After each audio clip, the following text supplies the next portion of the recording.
ஆதவ் அர்ஜுன் யாரு அப்படின்னா பிஜேபி கிட்ட எந்த அளவுக்கு அவர் ஒரு விசுவாசமான ஆள் அப்படின்றது எப்படி தெரியும் அப்படின்னா, இப்போ பாண்டிச்சேரியில மச்சான், அதாவது ஆதவ் அர்ஜுனுடைய மச்சான் ஒருத்தருக்கார் ஜோஸ் சார்லஸ். அவர் வந்து பாண்டிச்சேரியில காமராஜர் நகர் அப்படின்ற ஒரு தொகுதியில சீட் கேட்டிருக்காரு பிஜேபி சார்பா. பாண்டிச்சேரியில பிஜேபி ஃபண்டிங்கே அவர் தான். யாரு? Jose Charles. இவர் யாரு? ஆதவ் அர்ஜுனோட மச்சான். ஆல்ரெடி மார்டின் பிஜேபியில இருக்காரு. சரியா?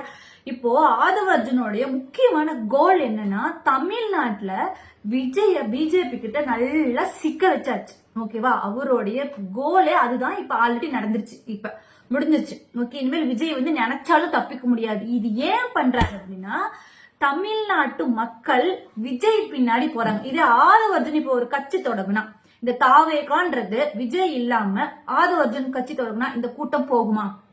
போகாது. கண்டிப்பா இது நடக்காத ஒரு விஷயம். ஆதவ் அர்ஜுனால கட்சி தொடங்க முடியல. ஓகே, மார்டின் என்னதான் அவர் வந்து ஒரு பெரிய ஒரு பணக்காரரா இருந்தாலும் பிஜேபி கொண்டு போய் கொட்டுன்னு கொட்டினாலும் கட்சின்ற ஒண்ணு தொடங்க முடியல. அதுக்கு மக்களுடைய சப்போர்ட் வேணும் இல்லையா? இப்போ மக்களுடைய ஆதரவு, ரசிகர்கள் வந்து நிறைய இருக்காங்க விஜய்க்கு. ஓகேவா? சோ அந்த ரசிகர்களை எல்லாம் காட்டி எப்படியாவது ஒண்ணு பிஜேபி கிட்ட இந்த விஜய சிக்க வைக்கணும். அதாவது மற்ற சினிமா துறை பிரபலங்களுக்கெல்லாம் கூட நீங்க பேட்டி எல்லாம் கூட கேட்டிருப்பீங்க. எங்களுக்கும் வந்து அந்த சாயத்தை பூச பார்த்தாங்க, சூப்பர் ஸ்டார் ஒரு பேட்டியில கொடுத்திருப்பாரு. அதுல இருந்து நல்லா எஸ்கேப் ஆகி வந்துட்டேன் அப்படி சொல்லிட்டு சொன்னார்.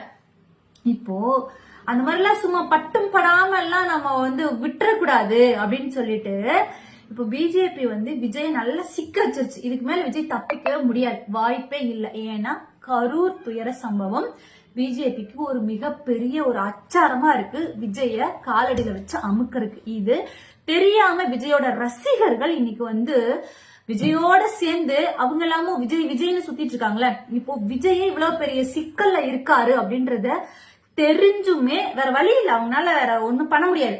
இப்போ உண்மையா ஒரு விஷயத்த கேளுங்க.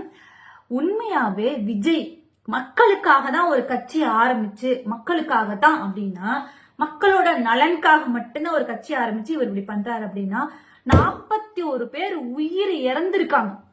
41 பேர் தாவேக்காவுக்காக வந்து உயிர் இறந்தாங்கன்னு சொல்றாங்களே. இதே ஒரு நல்ல தலைவனா இருந்தா, மக்களுக்கான ஒரு தலைவனா இருந்தா, எப்படி மக்களுக்கான ஒரு தலைவனா இருந்தா, தம்னால தெரிஞ்சோ தெரியாமலோ சதியோ என்னவோ நம்மனால 41 உயிர் போயிருக்கு. இந்த அரசியலே நம்மளுக்கு வேணாண்டா. தெரிஞ்சோ தெரியாமலோ 41 உயிர் போயிடுச்சு. அதுக்கு ஈடு இணையே கிடையாது. இந்த அரசியல் வேணாண்டா. மக்களுக்கு நல்லது செய்யணும், அவ்வளவுதானே. நான் எங்கேயோ இருந்து நான் பண்றேன், என் சொந்த காசு தானே நான் பண்றேன், நான் எப்படி வேணாலும் பண்றேன் அப்படின்னு போயிருப்பாங்க. சரியா? இது வந்து இதைதானே நீங்க எதிர்பார்த்தீங்க. விஜய் வந்து கட்சி தொடங்கக்கூடாது, இதுதான் நீங்க எதிர்பார்த்தீங்க. அதெல்லாம் இல்ல. எந்த ஒரு தலைவனா இருந்தாலும் தன்னால 41 உயிர் போயிருக்குங்கும் போது அது நினைச்சு அதுல இருந்து வெளியில வரவே முடியாது. இவங்க எப்படி அதுக்குள்ள ஒரு பொதுக்குழு கூட்டினாங்க?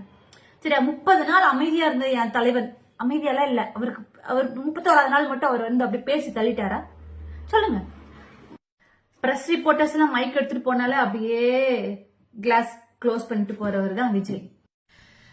கரூர்ல செந்தில் பாலாஜினா அச்னு தும்முனாலே கர்ச்சீஃப் எடுத்து கொண்டு போய் கொடுக்கறவர் தான் கரூர்ல டிஜிபியா இருக்காரு அப்படி சொன்னாங்க. டிஜிபி சார், நீங்க கவலைப்படாதீங்க, அதுக்கு நான் சொல்லிக்கிறேன் பதில்.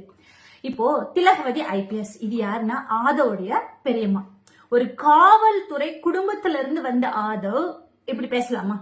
ஒரு டிஜிபிய இப்படி பேசலாமா? திலகவதி ஐபிஎஸ் மேடம்னா எனக்கு once upon a time role model. அவங்களோட நேர்மை, அவங்களுடைய ஒர்க் ஸ்டைல் எல்லாமே சூப்பரா இருக்கும். முதல் ஐபிஎஸ் அவங்க, முதல் பெண் ஐபிஎஸ் அவங்க, அவங்களுடைய ஹார்ட் ஒர்க். சரி, இப்ப நாங்க சொல்லலாமா உங்களுடைய பெரியம்மா டிஜிபி வரைக்கும் போய் உச்சத்தை தொட்டுட்டு வந்தாங்களே அவங்களுடைய ஹார்ட் ஒர்க்னால? அப்ப சொல்லலாமா நாங்க அவங்க எத்தனை பேத்துக்கு இந்த மாதிரி, எத்தனை அரசியல் தலைவர்களுக்கு இந்த மாதிரி கட்சி எடுத்து கொடுத்துருந்தாங்கன்னு சொல்லலாமா? சொல்லலாமா சார்? ஆதவ் சொல்லுங்க. ஒரு காவல்துறை அதிகாரியை கொச்சப்படுத்தி பேசுறதுக்கு உங்களுக்கு எந்த அளவுக்கு ரைட்ஸ் இருக்கு? அதுவும் காவல்துறை குடும்பத்துல இருந்து வந்த நீங்க. அறிவு இல்ல கொஞ்சமாச்சும்?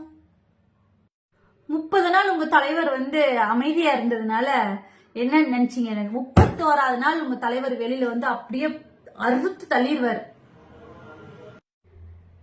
செந்தில் பாலாஜி அண்ணாவை ரவுடின்னு சொல்றீங்க. என்ன பண்ணாரு உங்ககிட்ட? உங்ககிட்ட வந்து என்ன ரவுடித்தனம் பண்ணார்? உங்க வீட்ல உங்க வீட்ல உள்ள பெண்கள்கிட்ட ஏதாவது முறைகேட நடந்தாரா? எதை வச்சு நீங்க அவரை ரவுடின்னு சொல்றீங்க? சொல்லுங்க. நாங்கெல்லாம் இதை கேட்டு அமைதியா இருக்கணும்னு நினைக்கிறீங்களா? சொல்லுங்க சார். எதை வச்சு நீங்க ரவுடின்னு சொல்லுவீங்க அவரை? ஓ, அதாவது ரவுடிங்களா இதைத்தான் பண்ணுவாங்க. நீங்க பண்ணிட்டு போன பாவத்தெல்லாம் கூட்டிட்டு போய் ஹாஸ்பிட்டல்ல அட்மிட் பண்ணி அவங்களுக்கு தேவையானது பண்ணி கொடுத்து மயக்கத்துல இருந்தவங்க கண்ணு முழிக்கும் போது தைரியமா இரு சாமி, ஒன்னும் இல்ல சாமி, சரியாயிரும் சாமி, தைரியமா இரு சாமி அப்படின்னு சொல்லிட்டு பக்கத்துல இருந்து கைய பிடிச்சு அவங்களுக்கு தைரியம் சொல்லி, இறந்தவங்க குடும்பத்துக்கு பக்கத்துல போய் நின்று அவங்களுக்கு ஆறுதல் சொல்லி, இறந்த உடல்களுக்கு மலர் வளையெல்லாம் வச்சு திரும்ப வீட்டுக்கும் போய் அவங்களுக்கு தேவையான விஷயங்களை பண்ணி கொடுத்து இதெல்லாம் பண்றதுக்கு பேர் தான் ரவுடினா? நாங்க நெஞ்ச நிமிர்த்தி சொல்லுவோம். மக்களுக்காக இவ்வளவு விஷயம் பண்றதுக்கு பேரு ரவுடித்தனம்னா உங்களுடைய அகராதியில இதுக்கு பேர் தான் ரவுடினா நெஞ்ச நிமிர்த்தி சொல்லுவோம். நாங்க ரவுடிங்க தான். மிஸ்டர் ஆதவ் அர்ஜுன், கரூர்ல நடந்த துயர சம்பவத்துல உங்களுடைய மனைவி இதே மாதிரி கூட்ட நெரிசல்ல மிதிப்பட்டு எலும்பு நொறுங்கி உயிர் போயிருந்தா இது மாதிரி வேற யாராவது உங்களை தத்தெடுத்துக்கிறேன்னு சொன்னா நீங்க சரின்னு போயிருவீங்களா? உங்களுக்கு வந்தா ரத்தம், மத்தவங்களுக்கு வந்தா தக்காளி சட்னியா? ஆதவ் அர்ஜுன், நீங்க இவ்வளவு நல்லா பேசுறீங்கல்ல, மக்களுக்காக மக்களுக்காக மக்களுக்காகன்னு. விசிகால இருந்து உங்களை ஏன் துரத்தி விட்டாங்க? டிஎம்கேல இருந்து உங்களை ஏன் துரத்தி விட்டாங்க? தாவேக்கால இருந்து உங்களை ஏன் துரத்த போறாங்களோ அதுக்குதான். ஆதவ் அர்ஜுன், நீங்க அடிக்கிற சொம்பெல்லாம், நீங்க சொன்னீங்கல்ல விஜய் நிறைய இடத்த பார்த்துட்டு வந்திருக்காரு, அவருக்கு யாரும் அட்வைஸ் பண்ணணும்ன்ற அவசியம் கிடையாது, அவருக்கு எல்லாமே தெரியும்னு. அதான் சொல்றோம். நீங்க அடிக்கிற சொம்பெல்லாம் ஒரு கடத்துல அவருக்கும் தெரியும். ஒருத்தன் தன்னை இவ்வளவு புகழ்றான்னா அந்த இடத்துல ஆபத்து இருக்குன்னு அறிவார்ந்த தலைவன்னா விஜய்க்கு கண்டிப்பா தெரியும். உங்களுடைய சொம்பு ஒரு நாள் மண்ணை கவ்வும். ஓகே மக்களே, ஆதவ் அர்ஜுன் அப்படின்னா யாருன்னு ஒரு வார்த்தையில சொல்லணும்னா, தமிழ்நாட்டு மக்களை தலைகுனியாமல் தன்மானத்தோடு காத்து வரும் திராவிட முன்னேற்ற கழக ஆட்சி நாயகன், மாண்புமிகு முதல்வரையும் திமுகவையும் சேர்த்து பிஜேபியிடம் அடக்கு வைக்க துடித்துக் கொண்டிருக்கும் பிஜேபியின் மாமா பையன்தான் ஆதவ் அர்ஜுன். ஓகே மக்களே, இதுக்கு தமிழ்நாட்டு மக்கள் ஒரு போதும் துணை போக மாட்டாங்க. பொறுத்திருந்து பார்க்கலாம்.